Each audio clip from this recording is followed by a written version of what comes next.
panel. We have two NewsNation contributors today. Lauren Wright joins us from Princeton University, former chair of the D.C. Democrats. Scott Bolden joins us from Washington, D.C. Welcome to you both. I want to get into all of this. We'll get to those, that Obama statement that Kelly talked about in a moment. But Lauren, first on the Epstein story that Joe was just referring to, and the House is going home early, it seems to avoid a vote. I mean, Johnson and others have been saying, oh, this is the Democrats. But as Joe says, in talking to some of these Republicans, the reason this has become a bigger story is many of the Republicans are the ones pushing.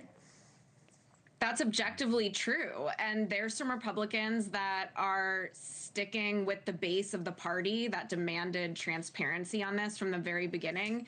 And the president in his own campaign promises does. So I don't know what the politics are on this. Perhaps Scott can tell me, but the Epstein story isn't going away. It's a national obsession. His death is, and like question marks surrounding it, is one of the top conspiracy hobbies of a lot of Americans. And just beyond that, just the immense suffering that he caused on these children, young women, is something Republicans need to be on the side of transparency on. There's just, it's very black and white to me. And but to the point, some of them are. Some of them are pushing the president. Scott? And that's very telling. That's very it is telling. Exactly. That's what I mean. It is telling. Scott, what do you make of it?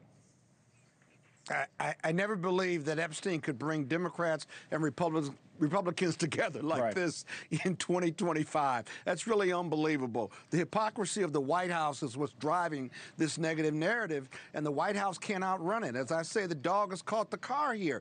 And you can protect the victims. You can block out, as a former prosecutor, parts of the reports. The grand jury transcripts aren't going to tell you a whole lot, but the DOJ files certainly will. And the White House is fighting very, very hard to make that go away. And they're trying to distract. It's not happening. And I can't help but believe, Connell, that there's something in these files about Donald Trump that doesn't make him look good, whether he's an active participant or observer, or he's just very close to Jeffrey Epstein. In my mind, that is the only reason why they haven't disclosed everything. They've disclosed MLK files, his health records, the president's health records. He's big on disclosure, and here he's reversed himself. He's big on distraction, certainly. I mean, I think that's what the MLK files probably spoke to yesterday. It certainly appeared to be what the president was trying to do in the Oval Office today. The fact is, we don't know what's in it, but he's thrown out all these allegations about the former president. Let me play a quick clip from that. As soon as the Epstein story came up, President Trump tried to change the subject. Here's part of what Trump said earlier. Obama was trying to lead a coup, and it was with Hillary Clinton, with all these other people, but Obama headed it up. It was Obama. He headed it up. And it says so right in the papers. Got everything. Got everything. This is the biggest scandal in the history of our country. Okay, so Lauren, to me, this is a clear attempt to change the subject. And as far as we know now, nothing more. Why do you say that? Because what Tulsi Gabbard has spoken about so far is information. And again, so far, maybe they'll release more. It's information we already knew. And that's what President Obama's office responded to today, essentially saying, yeah, nobody really was saying back then that the Russians were able to change votes. That was not an allegation that was coming from anybody in government. So it's a strange kind of allegation to me to be making, and I can't think of any other reason to be making it. Here's the Obama office response again, other than to change the subject. What's your take, Lauren?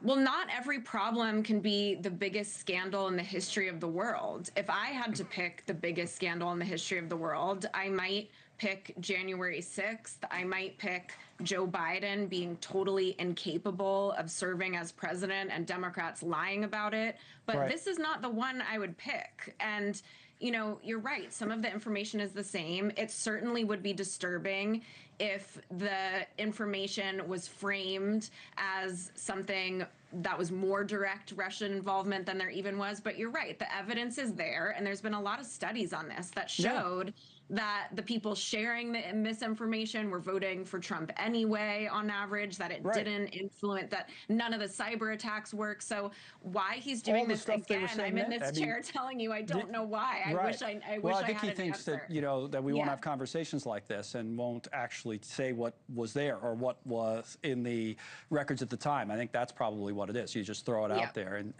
is Caroline Levitt? I want to see what Scott is saying about this. The White House press secretary live at the driveway. Let's listen for a minute, then we'll talk to Scott. On the hostages that hostage families that you're going to be meeting with, any additional information about the release of more hostages in the days and the weeks ahead? The president has made it very clear in the proposals that he has spoken to the Israelis about, and they've agreed upon, and that have been sent to Hamas, that he wants to see the release of all of the hostages, and that includes the remains of the hostages who unfortunately lost their lives while being held hostage in Gaza. So that's a critical part of the president's efforts to draw a ceasefire and bring this war to an end. So I'm going to go inside and talk to those families about that, and I'll see you all tomorrow at the briefing. Thank you. Caroline Levitt, the White House press secretary, got a question in about Gaza there before she goes back inside the White House from the driveway on the North Lawn. All right, let's go back to what we were talking about. So Scott and Lauren are still with us. So Scott, your take on all of this, Epstein versus the kind of Obama allegations that came up and what the president's trying to do here, and if there's anything to any of it.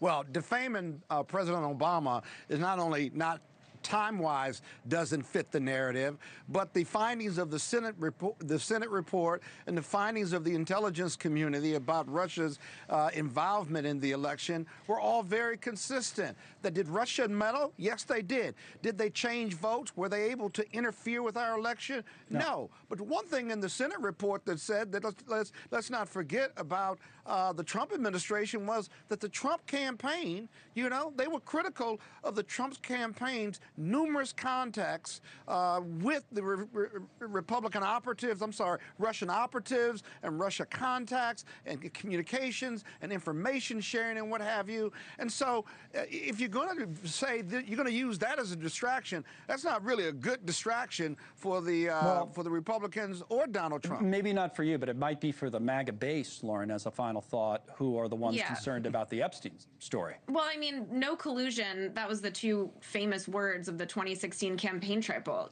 Trump needs to take a win for a win. He won fair and square in 2016, and he won fair and square in 2024. Just stick with your wins and stick with your positives. There's plenty to go around these days. Lauren, Scott, thank you both. I wish he hadn't.